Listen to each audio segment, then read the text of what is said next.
Welcome to Georgeway mathTV. So given this equation right here and being asked to solve for y, how am I going to do this? First of all, where is my y at? This is my y. So I want to get you by yourself, okay? So to get this y by itself, that means looking at this side of the equation, right? The 9 have to go. Because once I get rid of this 9, guess what? The y will be by itself. And it's a positive 9 plus 9. The only way to get rid of it is to do the opposite. So if it's a plus 9, I have to subtract 9. And when I do that, 9 minus 9 is 0. Or in other words, this will just cancel out. But whatever I do on one side, I'm supposed to do the same thing on the other side. So if I subtract 9 here, I'm supposed to actually subtract 9 on this side of the equation also. So on this side, I know when my 9 cancels out, I have the y by itself, which I'm very happy about. Equals.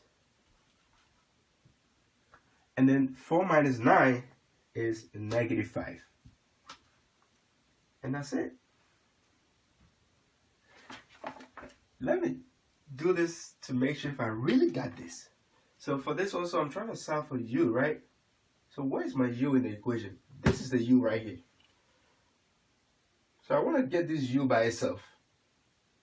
That means whatever is close to this u, I have to get rid of it. So the negative 3 is close to it, so I have to get rid of it by doing the opposite. So negative 3, to get rid of it, I add 3. And whatever I do on one side, I have to do the same thing on the other side. So I add 3 here also. These two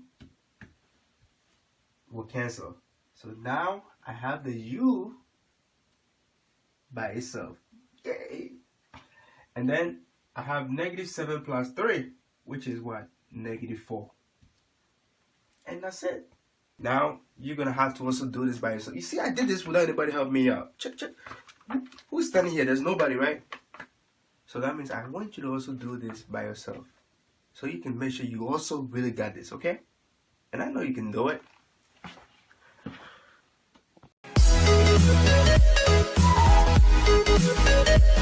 Please don't forget to subscribe, tap the bell to be notified for new videos, and share.